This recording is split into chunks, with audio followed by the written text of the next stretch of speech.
In the recent series of reviews and retrospectives here on the YouTube channel, I haven't discussed anything too new exactly. The newest probably being Wolfenstein Youngblood to finish out the Wolfenstein series and kind of complete that run. Today we're looking at Ghostwire Tokyo, which released earlier this year of recording of 2022, developed by Tango Gameworks of the Evil Within series and headed by Shinji Mikami of Resident Evil 4 fame. I was pretty excited to see what was in store for me on this next outing of a studio that I really have had my eye on for a long time. The results of this were, well, mixed, let's just say. Let's go ahead and get right into it, but before we do, if you enjoy these long-form videos about games new and old, please consider subscribing to the channel and clicking that button down below.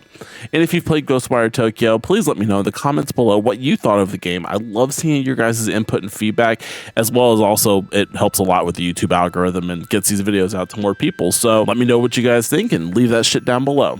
Now, without further ado, let's hop into why Ghostwire Tokyo is completely mid. 体はもらっていいんだよな。約束はしていない。現に僕はここにいる。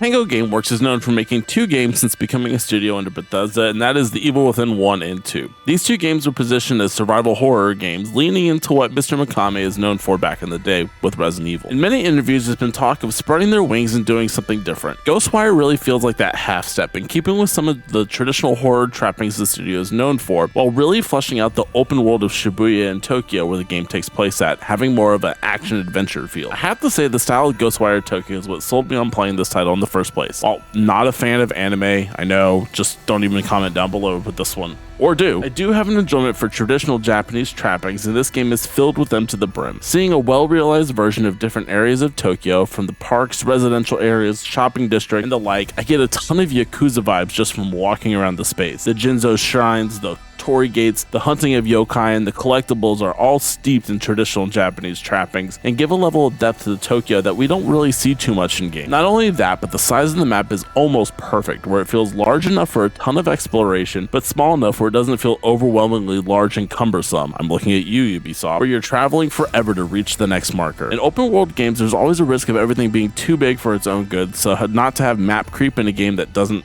really need it is welcoming. In keeping with the traditional horror trappings as well from their past games, Tango also managed to have this game feel creepy intense the entire way through, while never being out and out scary. Yes, there are a few jump scares in Quest, but for those of weak of heart, it's not too bad at all. Blanketing Tokyo with fog, illuminated with the neon lights and lighting of the city, and the streets being completely devoid of any life, minus you and the spirits that you're either helping or killing, really ratchet up the overall vibe of this game. While the rain looks impossibly bad, everything else in this game is stunning to look at, with even myself catching the fact that I would just stop and take it all in for a while. Having something so beautiful and eerie at the same time is something true mastery, in my opinion, of a level and world designers over at Tango Gameworks, not to be seen in a lot of other studios, and the kudos of creating an amazing Tokyo setting should definitely be commended on this front. I love the setting and design of the world, and leaning in what they know as well as changing the core tenets of their different areas that they've made before compared to their other games is truly a masterful piece of work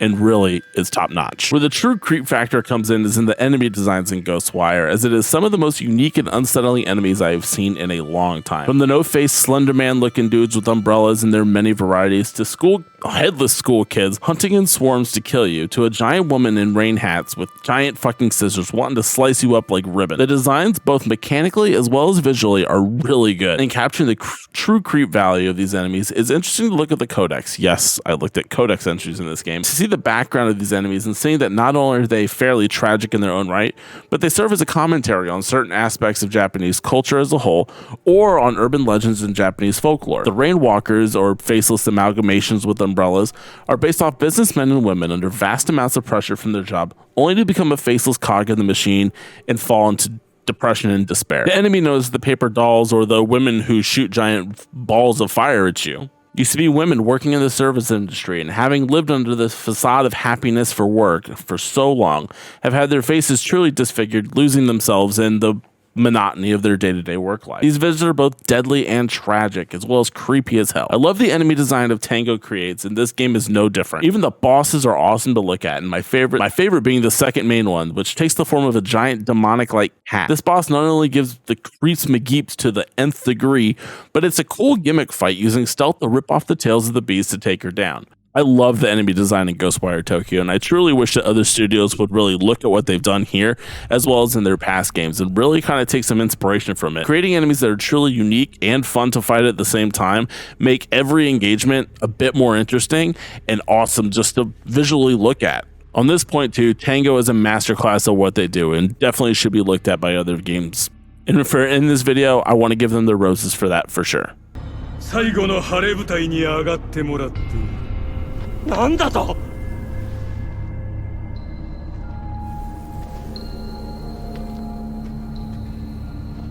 私にはまだ仕事が残っている。大切な仕事だ。君たちのもてなしは私の名代にし。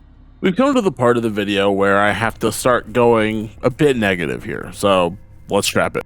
Visually, this game is breathtaking, hitting the true creep factor while also being visually just fucking awesome to look at. I wish that the gameplay had the same cool factor as it did visually. If you've played a ton of open world games, you know exactly what we're getting into here, as it follows the same template as every other open world game made, with a ton of markers on your map, a million collectibles, and a cluttered mess, especially when you open the map. I like to think back to Elden Ring, where it really kind of nailed this open world factor, where your map wasn't cluttered with a bunch of shit, just the important icons and things that you make, much like Breath of the Wild as well. Then you look at something like a Ubisoft game like Assassin's Creed or Ghost Recon, and your map is literally just full of icons. It's the worst thing you've ever seen. This game kind of straddles the line on that, but really kind of what burnt me out on open world games in the first place was just the amount of random stuff you need to do. I think this is an inherent design for me in open world games because it's such a big space, you have to fill it with something, because if you didn't, it would be too empty, but if you fill it too much, it becomes overwhelming. From a ton of side quests, torii gates, spirits, shops, collectibles, buildings, and everything else that comes on with this map, to me it makes it really hard to focus on doing a specific task or completing a specific goal. I have what essentially amounts to gaming ADD, so if there's too much to do, I get completely railroaded. Not to mention that I get overwhelmed with the big numbers of this game has, like 200,000 souls you need to collect. Now, keep in mind that each soul box that you collect is worth anywhere between 50 and 750, so you gain these souls quite quick, honestly, in the grand scheme of things, and it's kind of cool to, you know, dump them into the payphone in order to, you know, kind of bank them, so to say, but the number is just too fucking big. After putting about 20 hours in this game and only having about 45% of those completed, I had to just stop and do something else. It became just too much to gather at one point. When discussing the movement itself, it really just comes down to one simple word for me, and that's floaty. This game feels really floaty. The jump felt light and really fucking high for some reason. Your sprinting felt like you were running through wet cement, and then if you walked, I'd still be playing the game and not actually writing and recording this video right now. You also have a glide where if you make any sort of left or right turn while trying to change course, you fucking do a 180 360 no scope, landing into the ground and smashing into the side of a building. It's just not very easy to control and well thought out. And if there was any aspect of this game that was floaty, it would be the gliding where you're floating through the air. I'll just get back to the video. As you're moving through the world in this magical floaty state that just feels fucking atrocious, there's also a ton of side quests that you can do in the area. While some of these are fairly good, most of these really boil down to either catching a yokai, which is teaching you how to do it in the open world, which is another fucking map marker, or you're just going into a building, clearing out the visitors and cleansing an evil spirit in there. It's kind of cool the first couple times, but after the third or fourth, it gets really repetitive really fast. And that's really the only two kind of side quests that there are. I wish that there was more variety in what you were doing. I found myself just getting bored of doing the same cleansing over and over again. I don't know what to tell you. I like side quests in games as long as they're interesting. I look at the pinnacle for me as The Witcher 3, where everything was super well written. You were doing kind of different stuff each time, whether it be an investigation, killing a monster, killing a person, or just talking to people. Having a varied side quest design is key to kind of keeping somebody wanting to turn through all those, especially when there's as many as there are in Ghostwire Tokyo. When they're all feeling the same, it just makes me not want to do any of them. Like I said, I do understand that it's a bigger problem to solve in finding ways for the player to interact with the world, but with the amount of clutter, the large number of stuff to get, and the miserable movement as well, it was hard for me to find any enjoyment in interacting with said world other than just, like we mentioned before, staring at it. Combat is also much like the world, visually cool but repetitive as hell, and by the end, downright boring. Let's get to the good. You have 3 main attacks you have. Once again, everything looks visually stunning and original. The movement of the fingers as you do the signs for attacks and ripping cores out of the literal ghost wires, hence the name. The sneak attacks and the talismans are all fun to watch play out in a cool, refreshing take on the simple act of shooting people. With the powers of wind, fire, and water, they fill the same roles as sidearm, grenade launcher, and shotgun respectively, all with charge shots that hit way harder and have a little bit different utility as well. While the finger dance that occurs while doing these attacks is awesome, the attacks themselves feel kind of off, like the attacks aren't doing very much due to a lack of feedback of the enemy actually being hit. The wind power is worse in my opinion, making me wonder if this ability was even doing damage half of the time. The fire skill is by far the most OP and best in the game, but the amount of ammo you actually get is slim to none, leaving this weapon to rarely be used. And all this would feel way better if there was just more feedback. The feedback of me actually hitting the enemies was better.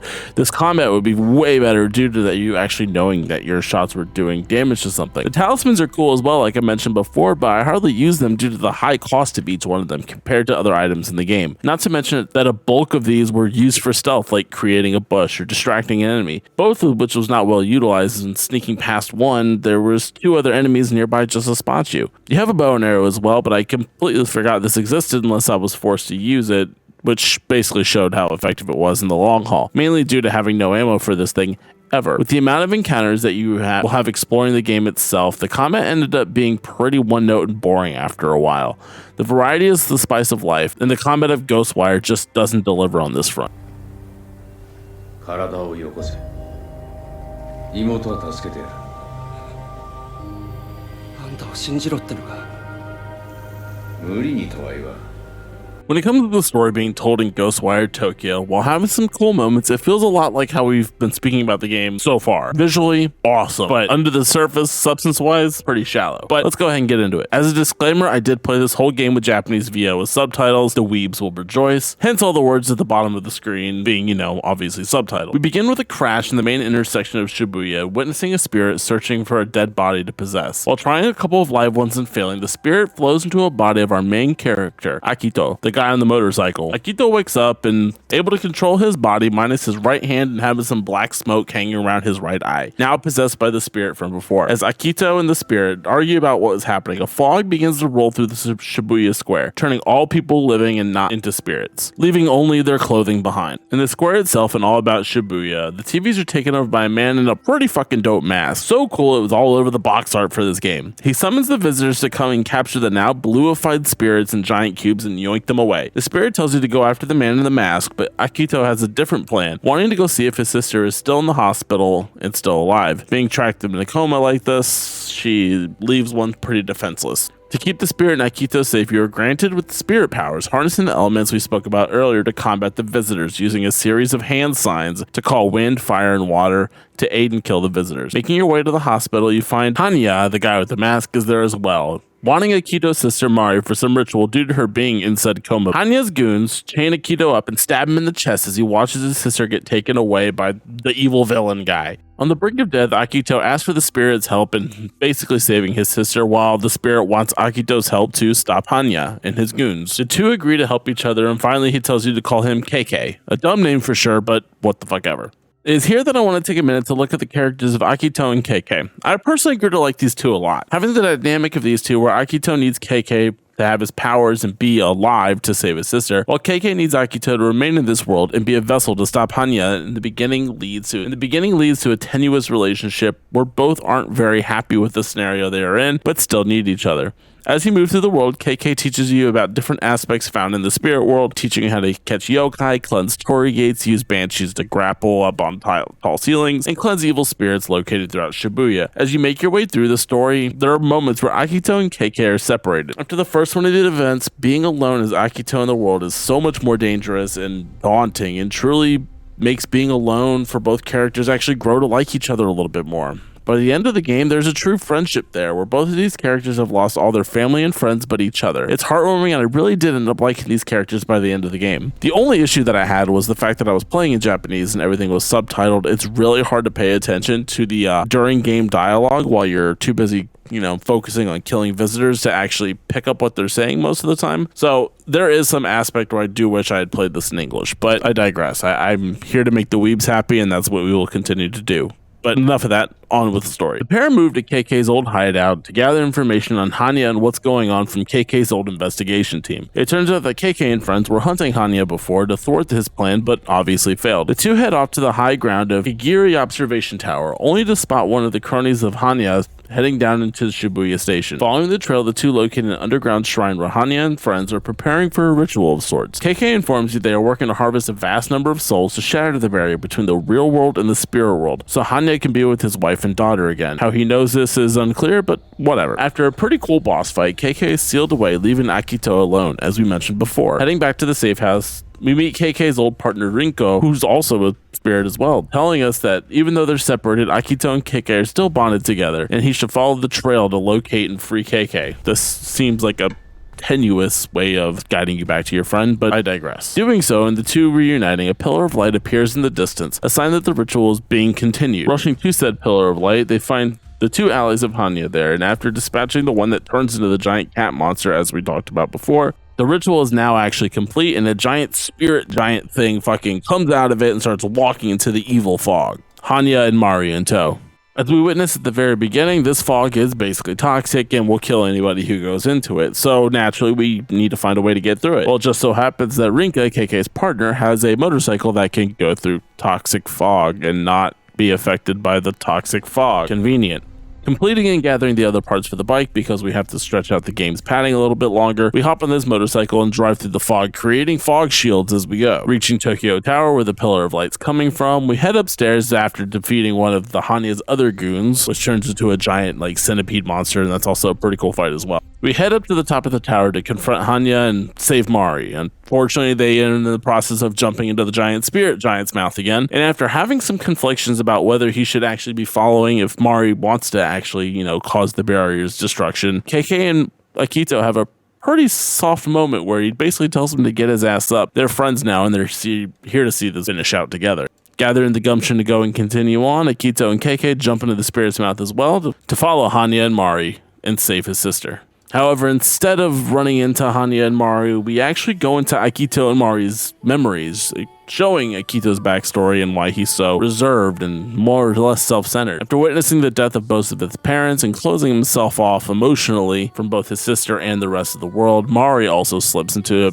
basic suicidal depression. We find that Mari was trapped in a room that Akito was trying to open that was caught on fire, leaving Mari in a coma, which is why she was there, and Akito is very worried about if she's still alive or not. After witnessing these memories, they pop out of them and meet up with Mari and Hanya, who is now completing the ritual and sending her into the lab. However, before the ritual is complete, Mari blocks the ritual, hits Hanya in the chest, and he goes down into the pit into the underworld, which is kind of a cool, dope-ass scene as well. As Mari's spirit is fading, she tells you that you're not to blame for yourself, Akito. You shouldn't be blaming yourself for what she did because she was going back just for the memento of her parents, the 2 wedding rings, the only last memory of their parents. As she fades to the other side, Hanya, now infused with the spirits of his wife and daughter, come back from the underworld as a crazed, nasty giant spirit monster. With KK and Akito dispatching the final boss, all the spirits captured in Shibuya are freed, and Akito's parents escort Mari into the underworld itself. KK, also leaving Akito, promises that he'll be just fine on his own. Akito makes a promise to live his life better, more open, and continues on to the real world, staying alive by himself, alive and alone. We fade to black. There's a lot that happens in this game in the plot, but to be honest, a lot of it feels not very memorable to me. Looking at Hanya as a villain, there's not much happening here. Short of him wanting to get his wife and daughter back, why is he going through such great lengths like this? Killing everyone in Shibuya. Why are his henchmen the body of KK and his wife and daughter? I'm not saying that we need the entire story of his life and motivations as to why he's doing it, but a little motivation does help with the understanding of why all these events are A, so important, and B, are happening in the first place. While a cool design, it boils down to a lot of consternation and running around town. Short of the first hour and the last 30 minutes, most of the story is just chasing Hanya around town as well, mixed in with a couple of not so fun moments of KK being captured. The idea in this story is sound and interesting, but in execution, the level of depth and detail provided is slim. It isn't always a bad thing, but you could say that there's a lot of good here, and I'm left wanting more, but The problem is that there's no more to be had. In fact, that's kind of my feelings on Ghostwire Tokyo as a whole. There's a lot of nuggets here that are fascinating and awesome and leave me wanting more. The proof of concept is strong and great in a lot of places, but it lacks the depth and fun of combat to be anything more memorable than that. While a beautiful game, this game does suffer from a lack of, I don't know, je ne sais quoi, the certain foresight and pop that other games that even Tango has made has had. It just feels like a generic open action adventure game that's got some little bit of creepy elements. It looks really good, but once you get below that surface, there's really not much there. It's like a dead tree. The bark looks really good, but it's completely hollow on the inside. And with that, we come to a close on Ghostwire Tokyo. But what did you think of it? Let me know in the comments down below, and if you have any feedback on this video as well, I would love to hear it. If you made it this far, please go ahead and hit the like button, and don't forget to subscribe in the channel down below. I would really appreciate it, and it all helps to get these videos seen by more people. As always, thank you all for watching, and thank you for any of your time that you've given me today. It means more than you could possibly realize. And until the next video, my name is Brendan, and I'll see you guys in the next one. Later.